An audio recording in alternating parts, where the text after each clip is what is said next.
দরুদ ইব্রাহিম। এই দরুদটা সবচেয়ে সেরা দরুদ।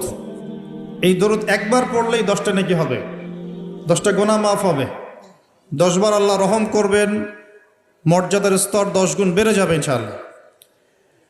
এবং সকালে এবং সন্ধ্যায় যে 10 বার করে দরুদ পড়বে, সকালে এবং সন্ধ্যায় কয়বার করে ভাই?